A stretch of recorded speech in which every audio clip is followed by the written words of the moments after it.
This video is going to concern what seems like a forced meme on the internet to me. That's my conclusion. I'm pretty sure it's fake, but let's get to the history of it. An audio recording that's trying to be the most mysterious song on the internet this week. It has all the characteristics. Muddy sound where you can't really hear what the vocalist is saying. It's kind of the song that is catchy on purpose. And it has some clues in it that are of a technical nature that makes you go Google things and learn new stuff, which is very stimulating to people like me and maybe you. And I'm going to state as a conclusion about this recording, I'm leaning towards it being faked. Everyone knows that and or ulterior motives. A recording sometime before 1999. Let's review. 2021, October 7th, a user named Carl set up an account on a website to help people find, missing or lost media audio recordings or identifying stuff. What's That Song is the name of it. He claimed to be from Spain at the time, or in the past. It's kind of mixed up here. And he only posted 14 comments, and he had 2 sound files uploaded, one of which is still up. Only thing he really covered was the 17-second sound file that we're talking about, called Everyone Knows That or Ulterior Motives. He claimed that the file he uploaded had a 1999 file date. It was from a burned DVD backup. He said it was from an unknown source, and people teased out details until he didn't want to respond anymore, that he used a microphone, probably a PC computer microphone, while learning to capture digital audio to record this. And people concluded it was probably from a television set playing back audio through speakers, because you can hear the room. But there's a problem here. It has in it, through the speakers, this distorted, noisy, somebody chewing on marbles vocals, a 15.734 kilohertz pilot tone, a cycles per second of 15,734 cycles per second. Very similar to, not identical, but very similar to the refresh rate signal that you can hear if you get really close to a TV set that's tube-based. Now, this is during the time when people would have old-style tube TV sets, and if they weren't properly doped shut on the coil on the back of it, some of you might see them in videos, it would vibrate at that noise, and you could hear it technically. It's flyback frequency. You can look it up. But the pilot tone for this, that's called MTS, or Multichannel Television Sound, uses an analog DBX compression broadcast audio signal to signal that you have either stereo, where available, and or second audio programming for the audio recording. This became available in 1984, July 26, for the first time in the United States, for a Johnny Carson broadcast out of only one transmitter in New York as a test experiment. FCC okayed it, and it became part of the standard. This spread to Canada, Mexico, Chile, Brazil, Argentina, Taiwan, the Philippines, and Japan, where you would think, of course, it would come up, and Colombia, although those two are not listed as often as they should be, which is kind of weird. Timeline for this I'm going to bring up here for a very important reason. 1984 to 2009.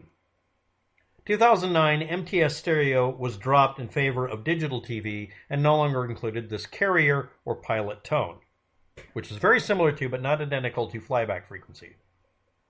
Or is it? Stereo adoption timeline. 1984, WNBC New York, July 26th, first tests. Actually, we're before that, but that's the first official test. NBC fully using it, 1985. 1986, ABC identifying this as being something they would use for prime time. And this is all mixing around in various tests and doing it nationally, because it's network television. CBS in 1987, and 1990, Fox network finally started using it for stereo. 1994, all major networks had primetime broadcast in MTS, and most of them did at other times, but that was when it was finally the primetime, all the way across. And then by 1995, WB and UPN adopted it. Star Trek was now in stereo all over the place. Finally, 1996, 12 years after its first broadcast for a Johnny Carson episode,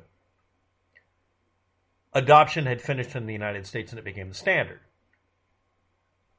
Now, if you're not aware of it, VCRs and such will record stereo if they can pick it up off the air if there was the decoding ability, and just make 2 audio channels on VHS recorders, which were very common in the 1990s. And also digital recordings would also do the same thing. But they wouldn't need this almost flyback frequency, normally clipped out noise signal to be recorded as a pilot signal. And also you could get second audio programming and stereo and such like that in VHS recordings. Very simple implementations happened, but the recorder didn't necessarily record this. Now, MTS stereo was dropped in favor of digital TV officially 2009.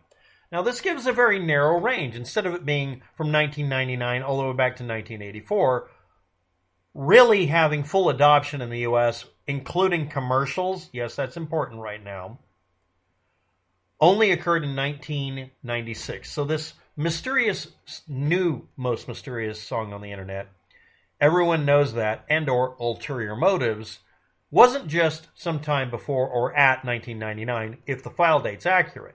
It had to be before 1999 all the way back only to 1996. This is a very narrow range. Now, when carl92, that implies he was born in the year 1992,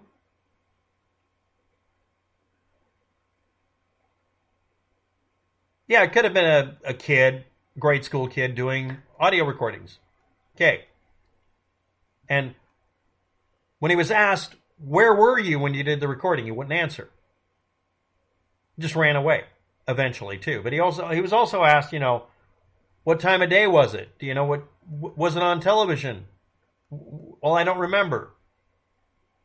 Okay, it was 1999. Why don't you upload the whole file? It's a raw file on a DVD. The file itself can be PK zipped shut and uploaded, which would show the time and date stamp.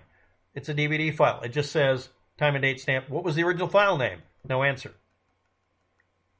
It had to have a file name. Putting files on a DVD requires that you give it a file name. It'll either be 7 characters limited, and because it's on DVD, it doesn't have to be, or it could have been a very explanatory name.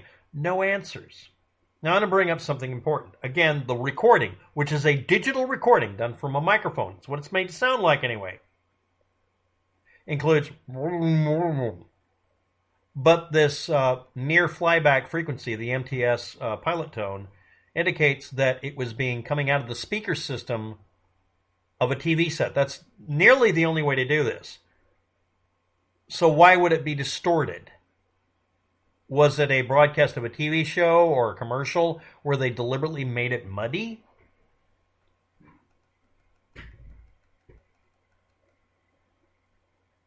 Okay, again, this was uploaded in the year 2021, where a person could easily fake all this together and stick in some Easter egg audio. But if it was done with a microphone, which is what it sounds like and what he was discussing, and he didn't contradict the assumption it was a microphone, that means a microphone was able to pick up 15 kHz, which is nearly impossible. But okay, electret condenser microphones could. Yeah, in 1999 or earlier, okay. And you were recording this using what? Didn't answer that, but let's say it's a PC. That means it was running Windows 95, 98, or Windows Millennium. And maybe Windows 2000 early edition, but it was probably Windows 98 and Windows 95 are the options. In order to get 15 kHz, yes, you can look it up, it would have to be a very good sound card. Most sound cards and most sound systems, if you're not aware of it, for Windows computers specifically, injected noise, rejected audio that might be useful like this, filtered stuff out. We're at the point where I'm very, very skeptical. You would have to be using an overtly high sampling rate, recording it as a WAV file. Well, 17 seconds, you could make a 4 megabyte file. Something bigger than that. Okay. So what are we stuck with at this point? Either it's a fake from the year 2021, or he really did all that stuff. And again, his time and date stamp he put in his carl92 indicated he was a kid doing this. High-end computer sampler? So now we're, okay. But again, sampling it through a microphone in the air with an original source off of a TV. Okay, the other option. A VHS recording that had bad audio in it. That was played back through a TV set that was, this is a weird one, mono old school. A mono recording would pick up the 15 kHz bias signal. Really would. And just reproduce it not knowing what it is. You can take old mono recordings like that, and if you feed it into a decoder, you'd have to go find one, it would turn it into stereo. Shitty stereo, but it would try to do it. And if it went, then the 15 kHz should dip. Audio analysis later on for this, so let's review.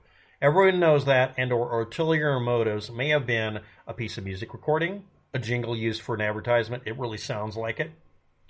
It could be completely faked in the year 2021, or it could have been from the year 2000 or 1999 or whatever, having the file date. But Waptek, you said, yes, I said it had a file date of 1999, he's saying. We don't know that. But it could also be from the year 2000, because that's when people would have computers that would have an odd patch routine that would make every file date be 1999. Yeah, that was an issue with a bunch of DVD burner software that after the year 2000, and before sometimes, it would just suggest to solve the problem that you make it sure that you default it to make the file dates all read 1999. This has got more questions than answers. Anyway, the words to the song, I'm just going to read the first line and then we'll end the video because this is way too long.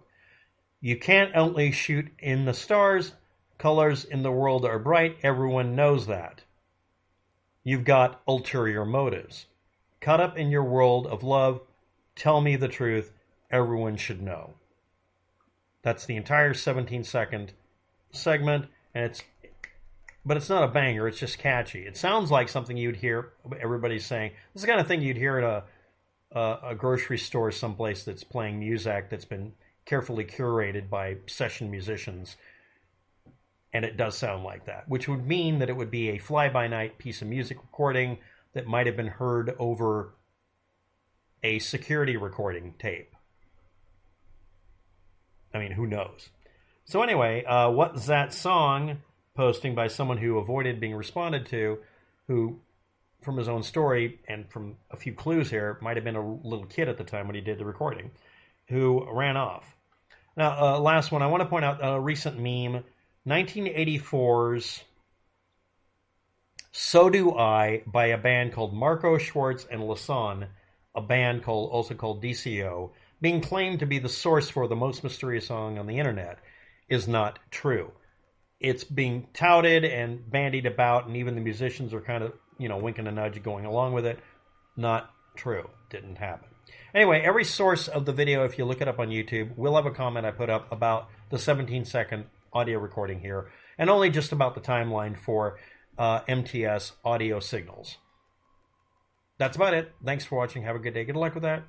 Links below in the description will be at one link that will actually be an archive of a stack of links on some website, and those will also be archives because I'm tired of YouTube flagging me for bullshit reasons.